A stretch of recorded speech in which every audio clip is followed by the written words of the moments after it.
दोस्तों, जय Poonia YouTube channel पर आप लोगों का स्वागत है। आज हमारी क्लास विश्व भूगोल से शुरू होगी। हम जो विश्व भूगोल में टॉपिक लेंगे वो आपके यूपीएससी, आरएएस की परीक्षा, सेकंड ग्रेड की परीक्षा और इवन रीट की परीक्षा तक के लिए आपके लिए उपयोगी साबित होगा। इस वीडियो में जो भी कंटेंट आपको पढ़ाया जाएगा उसकी क्वालिटी यूपीएससी के स्टैंडर्ड की होगी। जब हम विश्व भूगोल की बात करते हैं तो सबसे पहले हम भौतिक विशेषताओं की बात करेंगे।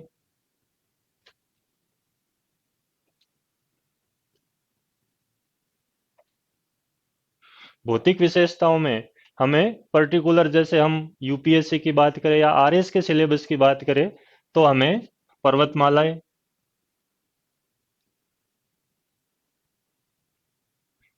चोटियां, पठार, नदियां, झीलें, मरुस्थल और घास के मैदान,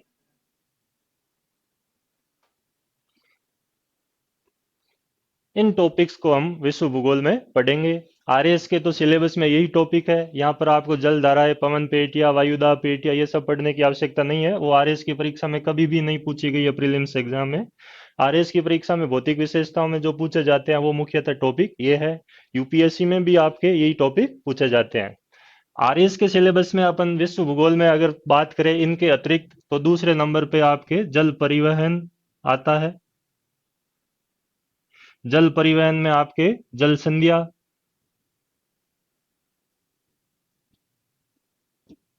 नहरें और समुद्री मार्ग,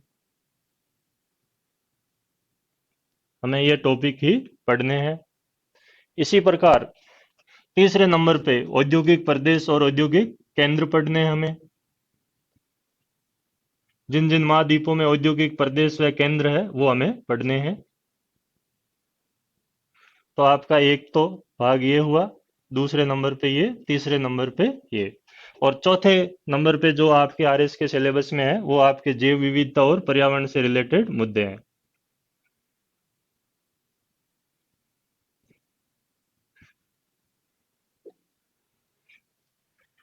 ये टॉपिक आरपीएससी की जितनी भी परीक्षाएं होती है, राजस्थान में जो भी कंपटीशन एग्जाम होते हैं जिनमें विश्व भूगोल अगर आपके सिलेबस में है, तो इन्हीं में से ही अधिकतर क्वेश्चंस पूछे जाते हैं।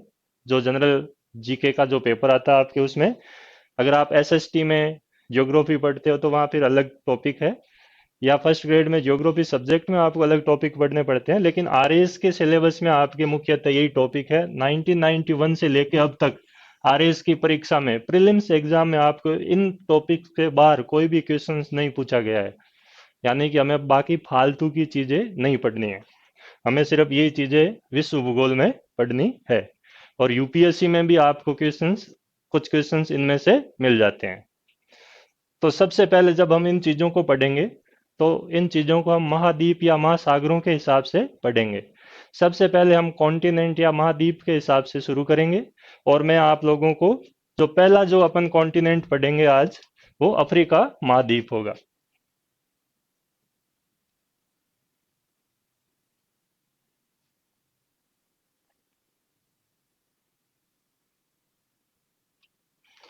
अफ्रीका महाद्वीप में हमारी जो सबसे पहली क्लास होगी वो इसका सामान्य परिचय,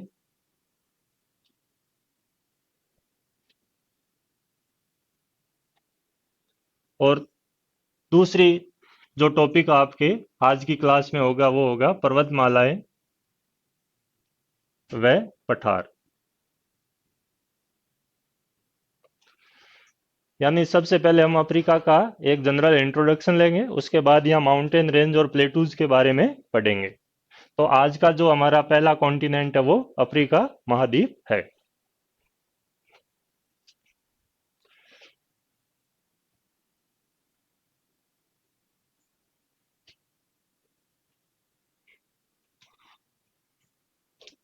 अफ्रीका महाद्वीप का हम सबसे पहले एक मैप बनाएंगे।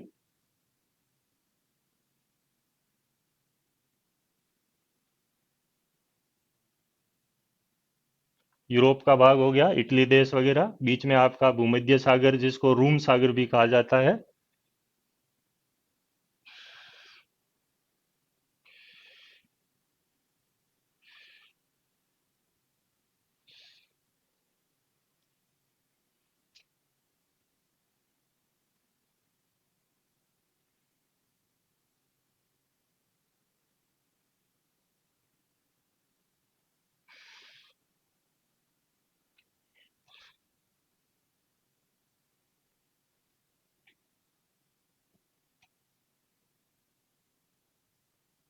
जीरो डिग्री विषुवत रेखा, या जिसको हम इक्वेटर या भूमध्य रेखा कहते हैं।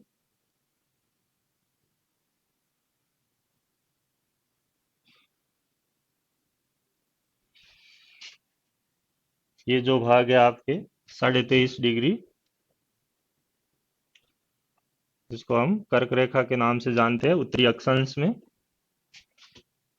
इसी प्रकार यहाँ पर 23.5 डिग्री दक्षिणी रेखा, जिसको हम मकर रेखा के नाम से जानते हैं। ये 3 अक्षांश रेखाएं जो आपके अफ्रीका महाद्वीप से गुजरती है। इसी तरह यहाँ से जो लंदन के पास ग्रीनविच है, उस भाग से 0 डिग्री देशांतर रेखा, जिसको हम ग्रीनविच रेखा कहते हैं या प्राइम मेरिडियन को, ये देशांतर रेखा है, ये भी अफ्रीका से होके गुजरती है। तो अफ्रीका की हम अगर सबसे पहले सामान्य परिचय में हम विस्तार की बात करेंगे। दोस्तों, जो अफ्रीका महाद्वीप है वो विश्व के कुल 20% भूभाग पर फैला हुआ है और संसार की लगभग 16% जनसंख्या यहाँ निवास करती है। यानी भारत जो दुनिया का सिर्फ 2.4% भूभाग है और वहाँ अफ्रीका से भी ज्यादा जनसंख्या निवास करती है। तो अफ्रीका का विस्तार जो है वो लगभग 3 करोड़ 3 लाख वर्ग किलोमीटर क्षेत्रफल में है और ये दुनिया का 20% भाग को कवर करता है। अफ्रीका महाद्वीप, मैंने जैसा कि आप लोगों को बताया कि 3 मुख्य रेखाएं, ये जो तीनों रेखाएं हैं आपके, ये रेखाएं वो रेखाएं हैं पृथ्वी पर जहां पर सूर्य की किरणें हमेशा सीधी पड़ती है। कर्क रेखा पर साल में एक बार सीधी पड़ती है, जिसको हम 21 जून, और मकर रेखा पर एक बार पड़ती है, जिसको हम 22 दिसंबर या मकर संक्रांति कहते हैं। ये आपकी कर्क संक्रांति हो गई। 2 बार भूमध्य रेखा पर सीधी पड़ती है, 21 मार्च और 22 सितंबर को, सॉरी 23 सितंबर को, जिनको हम विषुव या इक्वेनॉक्स कहते हैं। यानी कि इस भूभाग में कर्क रेखा और मकर रेखा को छोड़कर बाकी जितना भी क्षेत्र है उसमें वर्ष में लगभग 2 बार सूर्य की किरणें सीधी पड़ती है। इस वजह से यहाँ पर तापमान अधिक रहता है। इसीलिए अफ्रीका महाद्वीप जो है वो आपके गर्म जलवायु का महाद्वीप कहलाता है, क्योंकि यहाँ सूर्य की किरणें साल भर लगभग सीधी पड़ती है अधिकतर भूभाग में।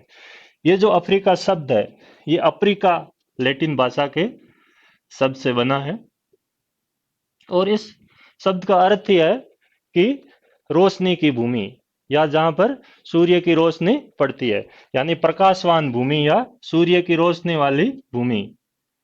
और इसी अफ्रीका से बाद में शब्द अफ्रीका पड़ा। यानी कि यह प्रकाशवान भूमि इसलिए कहते हैं क्योंकि यहाँ सूर्य की किरणें लगभग सीधी पड़ती है। इसी प्रकार 0 डिग्री देशांतर रेखा भी यहाँ से गुजरती है। विषुवत रेखा इसको उत्तरी व दक्षिणी गोलार्ध में विभाजित करती है, तो आपके 0 डिग्री देशांतर रेखा इसको पूर्वी व पश्चिमी गोलार्ध में विभाजित करती है। इस प्रकार अफ्रीका जो है वो चारों गोलार्धों में फैला हुआ एकमात्र महाद्वीप कहलाता है आपके। फिर हमें यहाँ पर जो ध्यान रखने की चीज है, ये जो भाग है आपके, इस भाग को हम गिन्नी की खाड़ी के नाम से जानते हैं। और गिन्नी की जो खाड़ी है वो अटलांटिक महासागर का भाग है।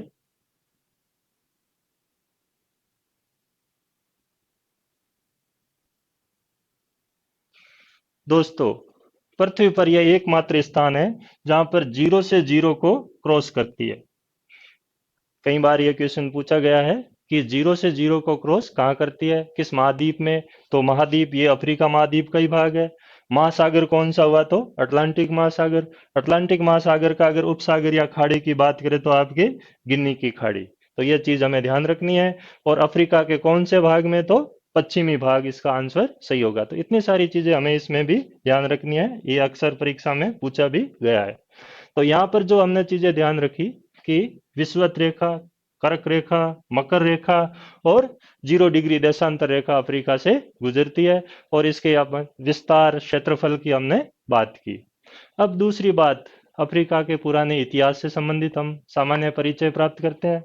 तो दोस्तों, अफ्रीका को जो अंग्रेज थे, पहले अंग्रेजों का अफ्रीका के अंदर प्रवेश नहीं हुआ था, क्योंकि इसकी प्राकृतिक और भौगोलिक परिस्थितियां थोड़ी कठिन थी, अंदर जाना मुश्किल था।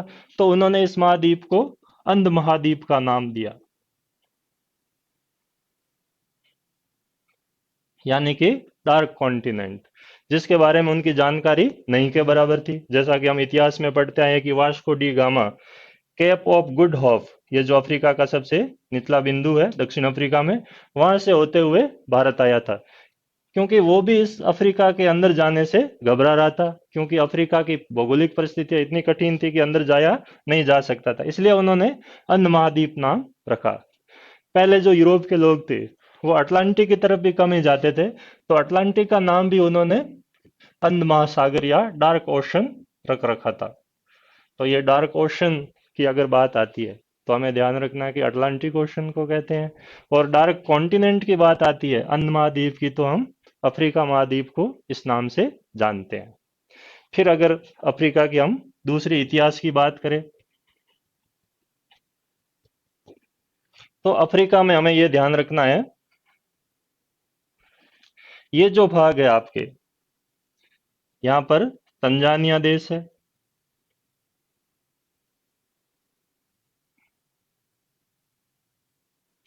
तंजानिया देश जो है वो आपके सबसे पुराने मानव समुदायों के विकास के कारण जाना जाता है। इस तंजानिया देश में एक पर्टिकुलर जगह है जिसका नाम ओल्डुआ गोर्ज या ओल्डुआ घाटी है आपके। सबसे पुराने मानव आवास और सबसे पुराने मानव अस्थियों के प्रमाण यहाँ पर मिले हैं। नवीन जो खोज हुई है उसमें 38 लाख साल पुराने मानव के निवास के और हड्डियों के प्रमाण यहाँ पर मिले हैं। और उस सबसे पुराने मानव के अवशेष का नाम मिनी लूसी रखा है। इससे पहले 32 लाख पुराना मानव का अवशेष माना जाता था, जिसको लूसी के नाम से जानते थे। लीकी नाम के जो महोदय थे जिन्होंने यहाँ पर खोज की थी, उन्होंने इस लूसी स्केल्टन की खोज की थी। और वर्तमान में सबसे पुराना जो मानव का अस्तित्व है वो आपके ओल्डुआ गॉर्ज में 38 लाख साल पुराना मिला है। मानव के विकास के क्रम के हिसाब से हम देखें तो इस स्केल्टन को ऑस्ट्रेलोपिथेकस अफ्रीकनस के नाम से हम जानते हैं। फिर यहाँ से कहा जाता है कि मानव समुदाय का विस्तार बाकी महाद्वीपों में हुआ। सबसे पहले मानव की उत्पत्ति अफ्रीका में हुई, फिर यहाँ से भारत में भी हुआ। पंजाब रिवात घाटी, वहां पर भी लगभग हमें 28 लाख साल पुराने मानव के आवासों के प्रमाण मिलते हैं। तो अफ्रीका महाद्वीप को मानव की जन्मभूमि कहा जाता है। एशिया को मानव सभ्यता का पालना कहते हैं, the cradle of human civilisation. तो इसको हम मानव की नेटिव प्लेस या जन्मभूमि या मुख्य भूमि कहते हैं। तो ये आपके थोड़ा बहुत हमें इसके इतिहास के बारे में पता रखना है। अंग्रेजों ने अफ्रीका के बारे में जानकारी जुटाने के बाद में प्रयास किए। डेविड लिविंगस्टोन 1870 में इस महाद्वीप में यात्रा की उन्होंने।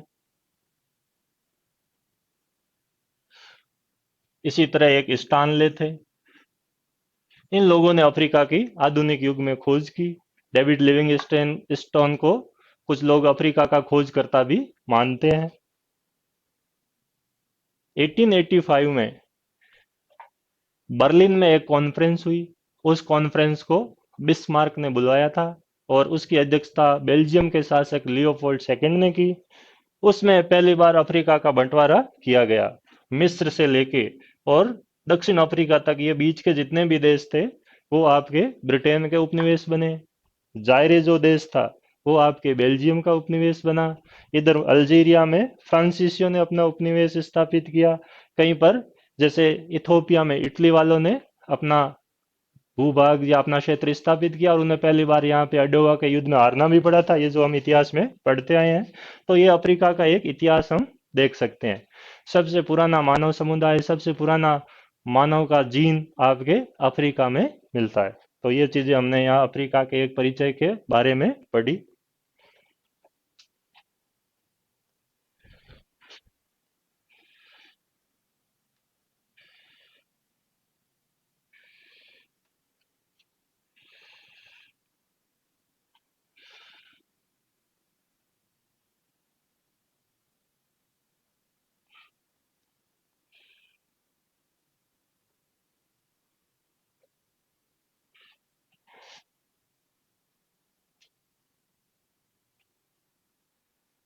इसके अलावा दोस्तों, अफ्रीका के बारे में जनरल इंट्रोडक्शन में हमें कुछ चीजें और ध्यान रखनी है कि अफ्रीका में कुल देशों की संख्या कितनी है। तो वर्तमान में अफ्रीका महाद्वीप में कुल देश जो है वो आपके 54 है। आप सभी जानते हैं कि नवीनतम जो देश वो आपका दक्षिणी सूडान 2011 में बना, और ये संयुक्त राष्ट्र का 193rd मेंबर भी है। संयुक्त राष्ट्र का सदस्य होने का तात्पर्य है कि वो देश स्वतंत्र देश है। संयुक्त राष्ट्र में हम जैसा कि जानते हैं कि 193 जो है वो इस दुनिया के कुल स्वतंत्र देश है जो पूर्ण सदस्य है। बाकी 4 ऐसे देश भी है जिनको हम गैर सदस्य राष्ट्र भी कहते हैं, जिनमें ताइवान, वेटिकन सिटी, कोसोवा और फिलिस्तीन आते हैं। तो यहाँ हमने बात की अफ्रीका में कुल देशों की 54। अगर सबसे बड़ा देश हम क्षेत्रफल के हिसाब से अफ्रीका का देखें तो आपके यहाँ पर अल्जीरिया देश है। पहले सूडान था, लेकिन जैसे ही दक्षिणी सूडान अलग हुआ तो आपके अल्जीरिया देश जो है वो क्षेत्रफल की दृष्टि से अफ्रीका का सबसे बड़ा देश है। जनसंख्या के हिसाब से नाइजीरिया जो देश है वो आपके अफ्रीका का सबसे बड़ा देश है, दुनिया में उसका 8वां स्थान है। सबसे बड़े नगर की बात करें तो उत्तर भाग में काहिरा, जो मिस्र जिसका नया नाम संयुक्त अरब गणराज्य है उसका शहर। और पूरे अफ्रीका का अगर हम सबसे बड़े शहर की बात करें तो नाइजीरिया का लागोस शहर है। हालांकि नाइजीरिया की राजधानी अबूजा है, ये पुरानी राजधानी है। ये अफ्रीका का वर्तमान में सबसे बड़ा नगर है। दूसरे नंबर पे आपके काहिरा आता है। सबसे छोटे देश की बात करें अगर हम अफ्रीका के, तो सबसे जो छोटा देश है अफ्रीका महाद्वीप का, मुख्य भूमि पर आपके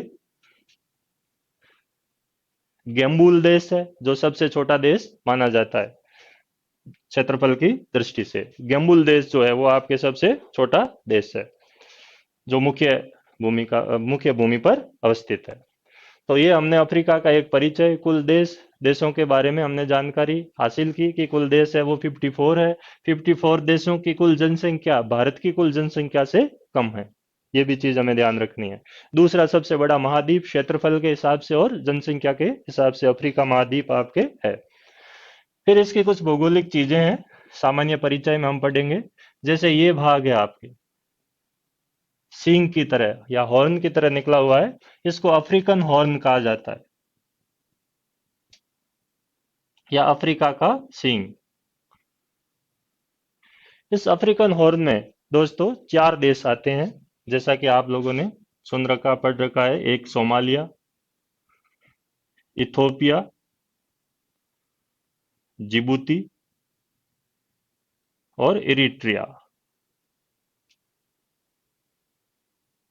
इन चारों देशों को अफ्रीका के सींग या अफ्रीकन हॉर्न कहते हैं। तो ये चीज भी हमें यहाँ ध्यान रखनी है। फिर हम बात करते हैं विषुवत रेखा की, कि अफ्रीका महाद्वीप में विषुवत रेखा कितने देशों से होकर गुजरती है। तो दोस्तों, विषुवत रेखा को हम पूर्व से पश्चिम की तरफ अगर देखें तो सबसे पहले एस यानी सोमालिया देश आता है।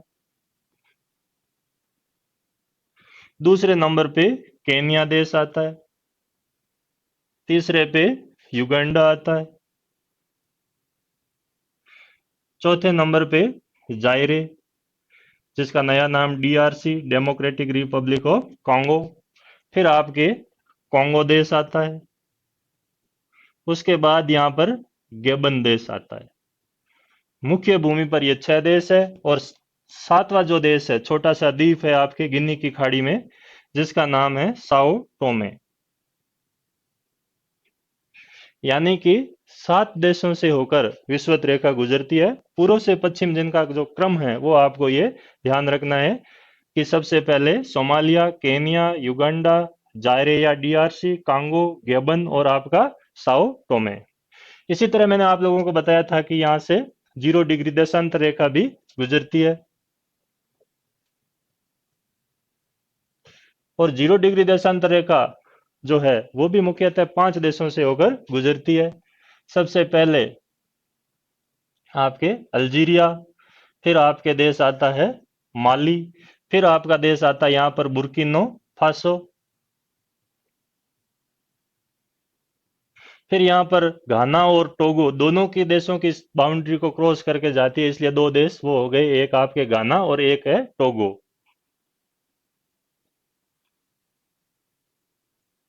यानी कि ये 5 देश हमें ध्यान रखने जहां से 0 डिग्री ग्रीनविच गुजरती है, और ये 7 देश हमें ध्यान रखने जहां से 0 डिग्री या विषुवत रेखा या भूमध्य रेखा गुजरती है। तो ये अफ्रीका का एक जनरल इंट्रोडक्शन था जो मैंने आप लोगों को बताया कि अफ्रीका महाद्वीप का विस्तार कैसे है, किन अक्षांशों के मध्य है, कहाँ तक उसका विस्तार है। तो इस प्रकार से हम देखते हैं अफ्रीका महाद्वीप जो है वो दुनिया का दूसरा सबसे बड़ा महाद्वीप क्षेत्रफल और जनसंख्या के हिसाब से है, और दुनिया के 10 बड़े जनसंख्या वाले देशों में नाइजीरिया जो अफ्रीका का वो एक मात्र देश शामिल है, जो 8वां जनसंख्या की दृष्टि से सबसे बड़ा देश दुनिया का माना जाता है। ये जो द्वीप है इसका नाम मेडागास्कर आप सभी जानते हैं, और हिंद महासागर का सबसे बड़ा द्वीप जो है वो आपके मेडागास्कर द्वीप है। तो दोस्तों, एक जनरल इंट्रोडक्शन के तहत हम अफ्रीका के बारे में इतना जानेंगे। इसके बाद पर्वतमालाएं और पठार जो अफ्रीका महाद्वीप के हैं वो टॉपिक हम शुरू करेंगे।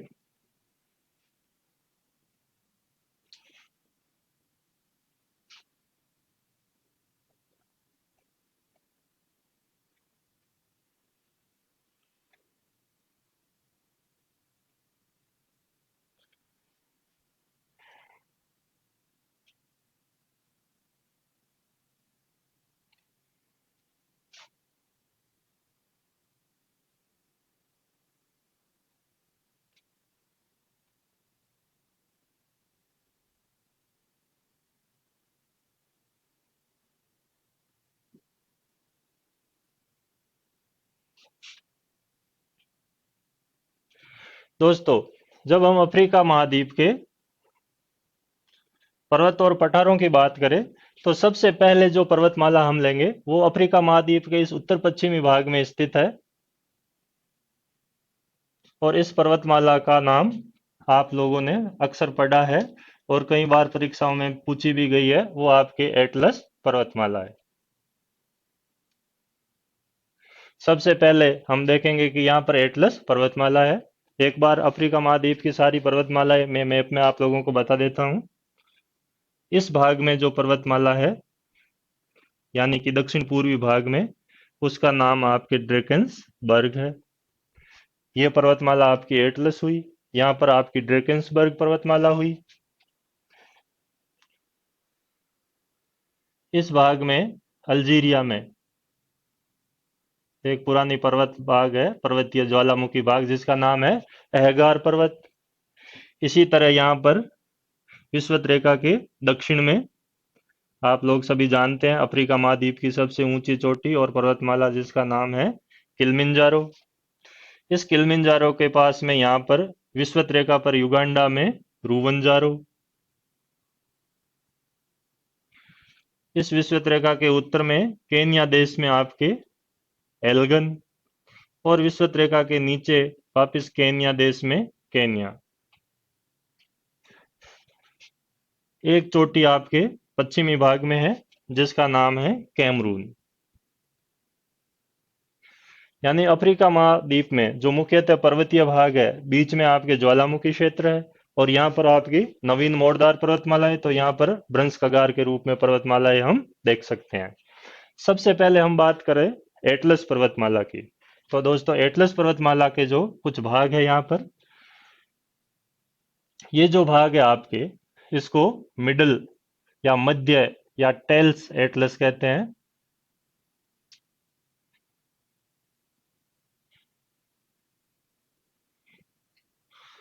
ये जो भाग है इसका नाम है सहारा एटलस। ये आपकी है एंटी एटलस, यानी एक भाग आपका मध्य या मिडल एटलस या टेल्स एटलस, एक आपका हो गया सहारा एटलस, और एक का भाग का नाम हो गया आपके एंटी एटलस। ये जो एटलस पर्वतमाला है आपके, ये मुख्यतः तीन देशों में फैली हुई है। ये जो ऊपर देश है इसका नाम है ट्यूनीशिया। जो तट पर देश है आपके अटलांटिक महासागर के तट पर, जिसकी राजधानी रबात भी तट पर स्थित है, मोरक्को। और तीसरा देश जो है मोरक्को के पूर्व में अल्जीरिया। यानी एटलस पर्वतमाला का जो विस्तार है वो मुख्यतः तीन देशों में हुआ, ट्यूनीशिया, मोरक्को और अल्जीरिया।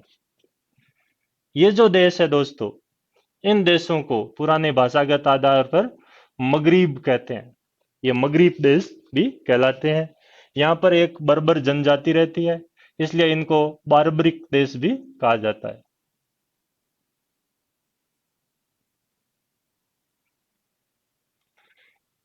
मोरक्को, हम पढ़ते हैं कि मोरक्को से भारत में अरब यात्री आया था जिसका नाम इब्न बतूता था, जो कि मोहम्मद बिन तुगलक के समय 1333 में आया। 41 तक वो दिल्ली में काजी के पद पर रहा।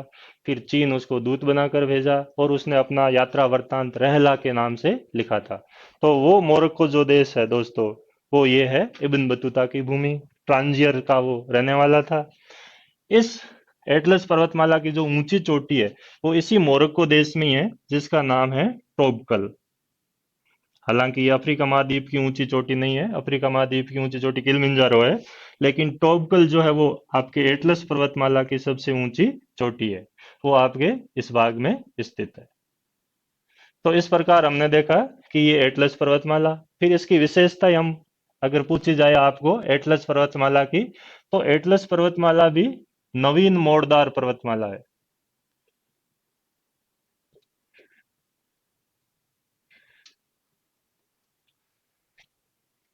अक्सर हम पढ़ते हैं कि हिमालय जो है वो नवीन मोड़दार पर्वतमाला है। अरावली जो है वो दुनिया की सबसे पुरानी मोड़दार पर्वतमाला है। तो इस चीज को नवीन पुरानी क्या अंतर है? तो दोस्तों देखते हैं हम कि जैसे इतिहास में हम काल क्रम देखते हैं, प्राचीन काल, मध्य काल, आधुनिक, वैसे भूगोल में भी हम देखते हैं जियोग्राफिकल टाइम स्केल। जो युग प्री कैम्ब्रियन युग था, प्रथम युग से भी पहले, प्राथमिक युग से भी पहले, उसके दो भाग थे जिनको हम आर्कियन व धारवाड़ कहते हैं।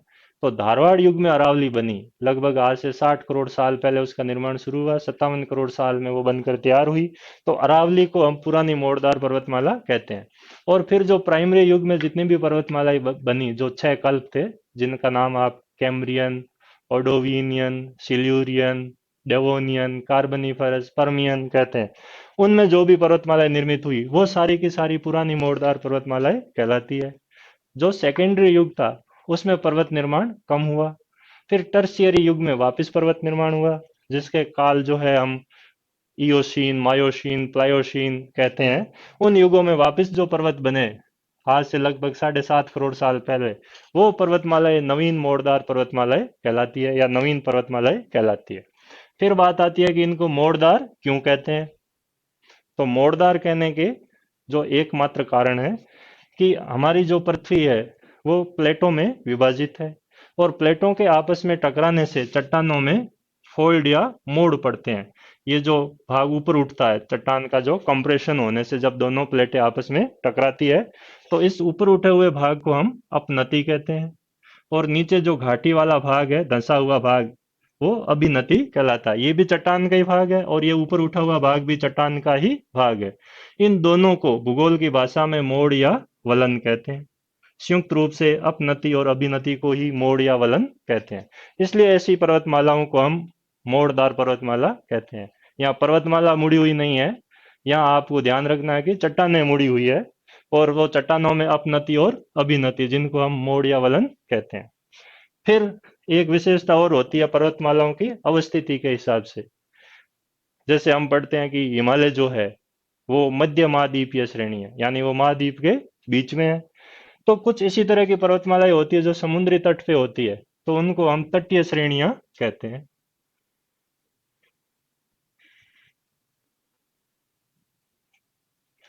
तो एटलस की विशेषता क्या हुई? अफ्रीका महाद्वीप के उत्तर पश्चिमी भाग में स्थित 3 देशों में उसका विस्तार, ऊंची चोटी का नाम टोबकल, और यह नवीन मोड़दार व तटीय पर्वत श्रेणी है। जैसे आरएस की परीक्षा में, मुख्य परीक्षा में भी 15 शब्द में या 50 शब्द में आपको क्वेश्चन पूछ सकते हैं, तो आपको ये विशेषताएं भी उसमें लिखनी चाहिए कि नवीन मोड़दार है, तटीय श्रेणी है, किन देशों में इसका विस्तार है, और उसकी ऊंची चोटी कौन सी है या किस देश में अवस्थित है, या महाद्वीप के किस भाग में ये पर्वतमाला स्थित है। तो पहले आपकी पर्वतमाला हुई, उसका नाम था एटलस पर्वतमाला। दूसरी जो पर्वतमाला है, इसके विपरीत दिशा में दक्षिण पूर्वी भाग में, उसका नाम है ड्रेकेंसबर्ग। ड्रेकेंसबर्ग पर्वतमाला दोस्तों दक्षिण अफ्रीका देश में स्थित है। यह भी तट पर है, एक तरह से तटीय श्रेणी है, जैसे भारत में पश्चिमी घाट है, लेकिन यह नवीन मोड़दार पर्वतमाला नहीं है। हमें यह ध्यान रखना है कि कुछ परिस्थितियों में प्लेटों की गति के कारण या आंतरिक भाग में हलचल होती है, प्लेट या अपन भूपटल कहते हैं, तो कभी कभार ऐसा होता है कि कुछ भाग नीचे धंस जाते हैं, धंसाव हो जाता है, और किनारे वाले भाग खड़े रहते हैं। तो ये जो खड़े किनारे हैं, ये आपके ब्रंश कगार या स्कारपलैंड कहते हैं इनको। और जो बीच का भाग धंस गया वो रिफ्ट वैली या ब्रंश घाटी कहलाती है। कभी कभार दोनों तरफ ब्रंश घाटी बन जाती है, तो ये बीच का भाग जो ब्लॉक के रूप में होता है, उसको हम ब्लॉक माउंटेन या ब्रंश पर्वत कहते हैं। लेकिन अगर एक ही तरफ एक ही किनारा नीचे धंसता है, तो वो भाग आपके ब्रंश कगार कहलाते हैं। तो ये जो भाग अफ्रीका का भूगर्भ वैता, ऐसा मानते हैं कि हम सब पढ़ते हैं पेंजिया था, पेंजिया का विभाजन हुआ, फिर पेंजिया से बाद प्लेटों पे पहुंची, और प्लेटों के में भी विपरीत दिशा में भी गति होती है, अभिसरण भी होता है और अपसरण भी होता है। तो भारत से ये अफ्रीका महाद्वीप पहले जुड़ा हुआ था। बाद में भारत और अफ्रीका टूटकर अलग हुए, बीच में अरब सागर जो भाग है वो निर्मित हुआ, और भारत का जो पश्चिमी घाट थी या पश्चिमी भाग था, वहां पर भ्रंश पर्वत का निर्माण हुआ, खड़ी रेखा बनी जिसको हम पश्चिमी घाट कहते हैं। इसी प्रकार अफ्रीका के भी पूर्वी भाग में जो टूटकर अलग हुआ, तो खड़े किनारे मिलते हैं हिंद महासागर की तरफ से, तो भ्रंश कगार का निर्माण हुआ जिसका नाम ड्रेकन्सबर्ग है। यानी कि इसके ये जो ढाल है, पश्चिमी ढाल, ये इतनी खड़ी नहीं है जितनी पूर्वी ढाल है, क्योंकि एक ही तरफ पर भ्रंश का निर्माण हुआ है। तो जहां पर एक ही तरफ भ्रंश का निर्माण होता है, वो आपके भ्रंश कगार कहलाते हैं। तो ड्रेकेंसबर्ग भ्रंश कगार का उदाहरण है, लेकिन यह भी एक तरह से तटीय श्रेणी है। इसकी ऊंची चोटी दक्षिण अफ्रीका में ही है, जिसका नाम एमटी एंटी लेन्याला है। लंबा नाम है, शॉर्ट फॉर्म में उसको बोलते हैं एमटी एंटी लेन्याला। तो ये बात आपको ध्यान रखनी है ड्रेकेंसबर्ग के बारे में। यानी कि अगर ड्रेकेंसबर्ग का पूछे आपको प्रीलिम्स या मेंस में, तो आपको बताना है कि ड्रेकेंसबर्ग अफ्रीका महाद्वीप के दक्षिण पूर्वी भाग में दक्षिण अफ्रीका देश में स्थित एक भ्रंश कगार है, जिसकी ऊंची चोटी एमटी एंटी लेन्याला है। तो ये आपका पूरा हो जाएगा उत्तर। इसी प्रकार हम देखते हैं दोस्तों किलिमंजारो को। किलिमंजारो जो है, आपको अलग अलग बुक्स में अलग मिलता है। सविंदर सिंह की किताब में आपको मिलेगा मृत ज्वालामुखी, कहीं प्रसुप्त ज्वालामुखी, तो कई जगह पे आपको मिलेगा मृत ज्वालामुखी। अधिकतर भूगोल वेता, भूगर्भ वेता इसको मृत ज्वालामुखी या शांत ज्वालामुखी ही मानते हैं, एक्सटिंक्ट वल्केनो, यानी जिनमें ज्वालामुखी घटनाएं हुए कई वर्ष हो गए। तो किलिमंजारो जो है आपके विषुवत रेखा के दक्षिण में स्थित एक शांत्या मृत ज्वालामुखी है, तंजानिया देश में है, और 5895 मीटर इसकी ऊंचाई है। क्वेश्चन अगर आता है अफ्रीका महाद्वीप की ऊंची चोटी कौन सी है, तो आपका आंसर होगा किलिमंजारो। देश कौन सा है, तो तंजानिया। ऊंचाई कितनी है, तो 5895 मीटर। और इसकी लोकेशन कहाँ है, तो लगभग पूर्वी भाग में है, मध्य पूर्वी भाग में, विषुवत रेखा के दक्षिण में। इसी किलिमंजारो को कीबू के नाम से भी जानते हैं, हालांकि कम लोग जानते हैं ये ध्यान रखना है। कीबू जो है मुख्यतः क्रेटर है, इसका मुंह है किलिमंजारो का। जो ज्वालामुखियों के मुंह होते हैं वो क्रेटर या कोल्डेरा कहलाते हैं। तो कीबू उसका क्रेटर है या विवर है, इसीलिए किलिमंजारो को कीबू चोटी भी कहते हैं। तो ये चीज आपको ध्यान रखनी है, ये एक थोड़ा नया तथ्य है। इसी किलिमंजारो पर, इसी किबू क्रेटर में ग्लेशियर भी मिलते हैं, और यहाँ पर आपके कुछ हिमनद पाए जाते हैं जो ग्लोबल वार्मिंग की वजह से पिघल रहे हैं, जिनको खतरा है ऐसा माना जाता है, और वो भी एक तरह से ग्लोबल वार्मिंग के इंडिकेटर माने जाते हैं। तो ये हमें ध्यान रखना है कि किलिमंजारो के बारे में जो हमने पढ़ा कि अफ्रीका महाद्वीप की सबसे ऊंची चोटी है, वो आपके ये है। पिछले साल 2019 में 9 साल का पुणे का बच्चा अद्वैत भारतीय, उसने किलिमंजारो की चढ़ाई की है, पर्वतारोहण किया है। तो ये चीज भी ध्यान रखनी है, करंट में आपको पूछ सकते हैं, अद्वैत भारतीय उसका नाम है। इसी किलिमंजारो के पश्चिम में यहाँ पर युगांडा देश आता है विषुवत रेखा के पास, और यहाँ पर जो चोटी है उसका नाम आपके रुवंजारो है। रुवंजारो भी शांत ज्वालामुखी माना जाता है, विषुवत रेखा पर इसकी स्थिति है, और इसकी आकृति चांद जैसी है, इसलिए इसको माउंटेन ऑफ मून या चांद का पर्वत कहते हैं। और ये शब्द बताने वाले पहले व्यक्ति टॉलेमी थे, जिनको भूगोल में पुस्तक ज्योग्राफी का लेखक माना जाता है, और जिन्होंने अक्षांश और देशांतर के आधार पर दुनिया का पहला मैप बनाया था। उन्होंने ही इसको चांद का पर्वत कहा। फिर इस प्रकार हम केन्या देश में जाते हैं तो एल्गन पर्वत आता है, जो प्रसुप्त है, यानी डोरमेंट वल्केनो है एल्गन। और इसी तरह विषुवत रेखा के दक्षिण में केन्या जो आपके ज्वालामुखी पर्वत है, वो भी डोरमेंट वल्केनो है। तो यहाँ पर ये मुख्यतः 4 ज्वालामुखी पर्वत है जो हमें ध्यान रखने हैं। अफ्रीका की मुख्य भूमि पर एकमात्र सक्रिय ज्वालामुखी है, वो आपके यहाँ पश्चिम में है, जिसका नाम है माउंट कैमरून। कैमरून देश में ही है, इसलिए इसका नाम भी कैमरून ही है। और ये अफ्रीका का सबसे आर्द्रतम स्थान भी माना जाता है यहाँ, यानी कि अफ्रीका महाद्वीप में सर्वाधिक वर्षा माउंट कैमरून पे होती है। ये कुछ वैसी सिमिलरिटीज है जैसे मासिन राम की है, जैसे वहां बंगाल की खाड़ी से नम हवाएं आती है और वर्षा करती है, वैसे यहाँ गिन्नी की खाड़ी से हवाएं आती है और इस पर्वत से टकराती है, जिस वजह से यहाँ वर्षा की मात्रा बढ़ जाती है। तो दोस्तों, इस क्लास में हमने एक अफ्रीका का परिचय और फिर अफ्रीका की पर्वतमालाओं की जानकारी आपको दी।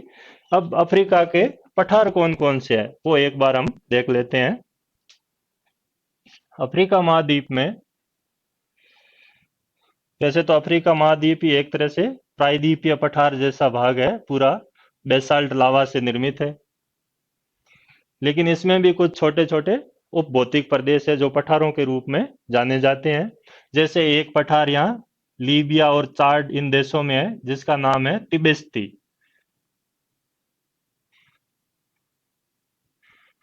तो तिबेस्ती पठार जो है वो आपके चाड और लीबिया देश में आता है। इसी तरह गिनी देश जो है यहाँ पर पश्चिम में, उसमें एक पठार है जिसका नाम है फूटा जालोन।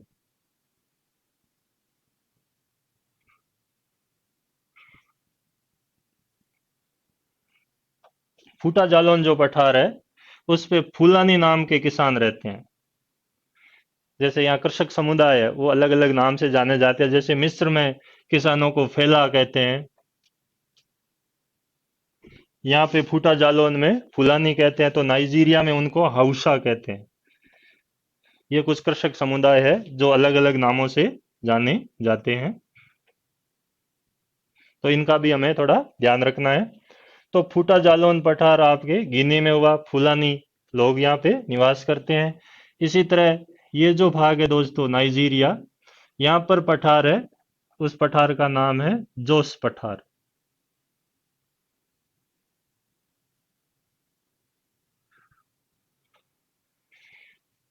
नाइजीरिया में ये जो जोस पठार है, ये टिन जो होता है मेटल, उसके लिए प्रसिद्ध है, यहाँ टिन के भंडार मिलते हैं। तो यहाँ पे हमने तिबिस्ती पठार, फूटा जालोन और जोस पठार देखा। फिर हम यहाँ पे अंगोला देश में आते हैं, तो यहाँ पर कटंगा पठार है। कई जगह लोग जायरे पढ़ाते हैं, वो सही नहीं है।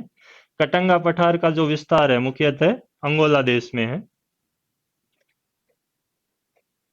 और कटंगा पठार का कुछ विस्तार है जो जायरे में फैला हुआ। हालांकि इस पठार की जो लोकेशन है वो अंगोला देश में ही आती है, इसलिए यहाँ पर पुराना भाग है ये लावा से निर्मित। तो हीरे या डायमंड्स भी इसमें मिलते हैं आपके कटंगा पठार में। फिर इसी तरह अंगोला देश में बाई पठार है।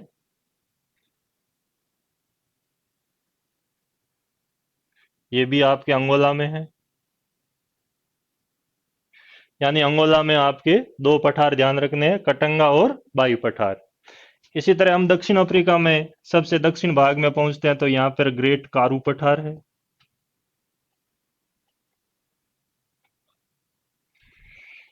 ग्रेट कारू पठार दक्षिण अफ्रीका में है।